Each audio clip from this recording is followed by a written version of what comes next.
Ladies and gentlemen, shout out to the gaming community that is all about pro gaming being pushed forward in this conversation. As I was making my last video, which was actually put out here by a notification from one of our audience members, I got another notification right in the middle of it. So shout out to, Matt Hiller, .pyro. You put out this particular tweet and tagged me in it and said, "Can't wait for your video on this, as PlayStation fanboys in your comment sections have repeatedly stated that Sony would not be putting their IPs on Xbox consoles on the dead, in quote, Xbox brand, and then, we're seeing things like this." Now, Pyro, you got to be careful with this particular thing. This one got me in Predator's hunting ground, because that was a published PlayStation game. But then the game came to Xbox, and I accidentally, mistook that this game was being put on there by PlayStation.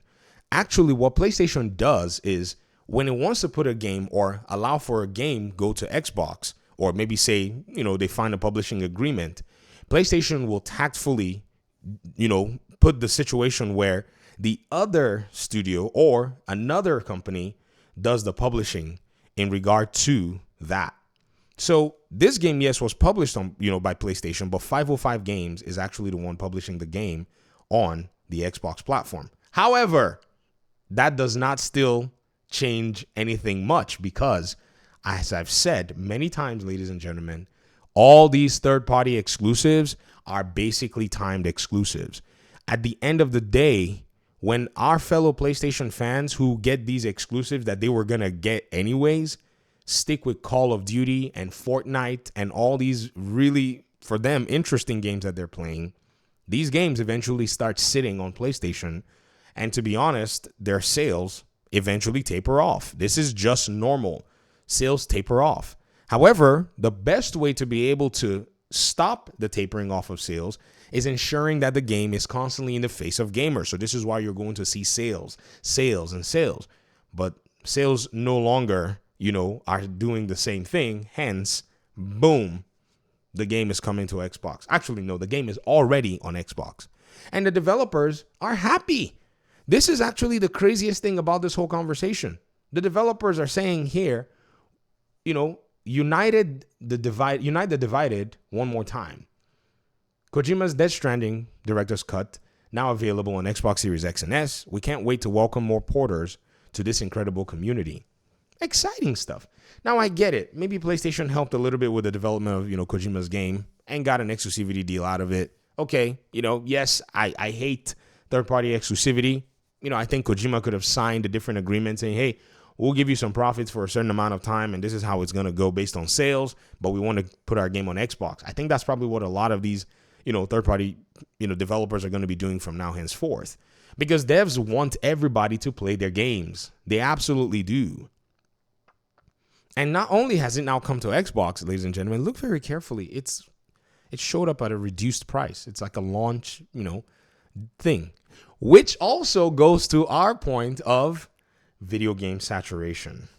You see, they can't afford to bring that game out at full price. Why? In 2024, we're in November, the game list has gone up to 15,835. This number, I think, was like 15,860 something. Wasn't it just the other day? And it's already gone up by maybe close to 100 and something, close to 200 in terms of games released. I saw somebody try to actually go ahead and downplay this. They said, a lot of these games are like indie games, so they're trash. I'm like, so are you saying that indie games are trash? One of the biggest blasphemies that you can actually throw out there. A game could be trash regardless if it's indie or AAA or whatever. But for somebody to categorize indie games as trash, to me, just says that the priority of the gamer is only here to pretty much, in many cases, maybe watch a movie or deal with, say, a lot of these other titles that are there to basically give you like, $300 million worth of production. Where many teams don't have $300 worth of production. They can do only the best that they can do. And so I'm very surprised at the end of the day for this conversation that, anybody would actually consider that as something that, in a sense, is used to measure and judge what a video game should be. Thank God for indie developers. Without them, we would not see AAA on blast. Now that we have access to things like Unreal Engine, now we have access to all kinds of different resources here in the community. It's good.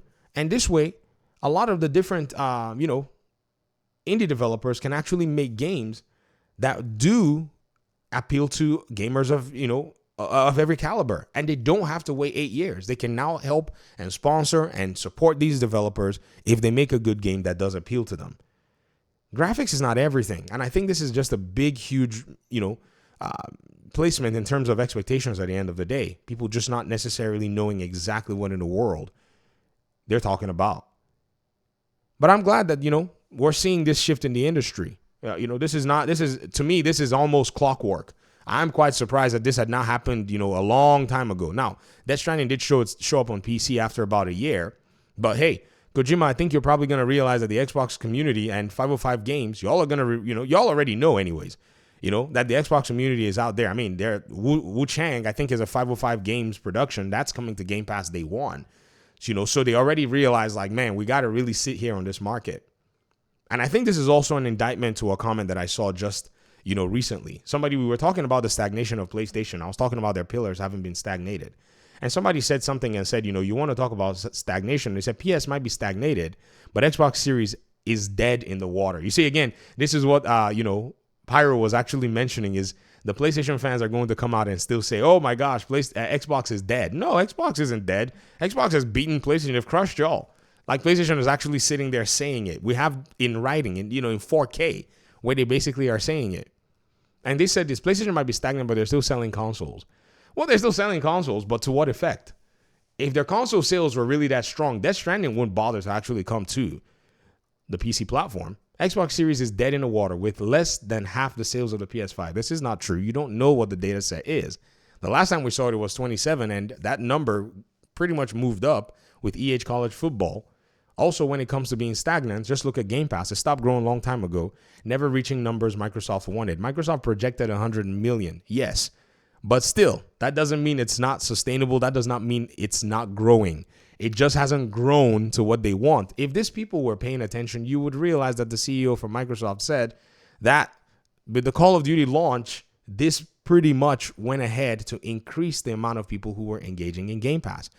This is the problem that we have. A lot of people want to sit there and downplay, the presence of, Xbox in this particular conversation. But to be very honest, guys, I think for most of them, it's just a world where they can't see Xbox become this thing that they perceive PlayStation to be. And that's the thing. PlayStation is all about perception. It's all been about perception all this while.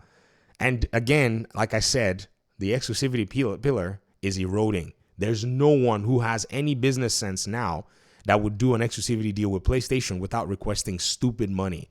And PlayStation may not be willing to pay that kind of money. And I think that's probably what you're going to see with Square Enix, Pearl Abyss developers, Pearl Abyss, the publisher, and even some other developers out there like Ilphonic. Ilphonic was one of the first companies that did this with Predator Hunting Grounds, all moving to the direction where they think, man, we don't think we're going to go this direction anymore with, this PlayStation games. Also with PlayStation anyways, and giving exclusivity at the end of the day. But anyways, these are my thoughts. I really appreciate you guys' time and audience. Thank you so much for watching the video, and hopefully we can talk pretty soon in another one. Peace out.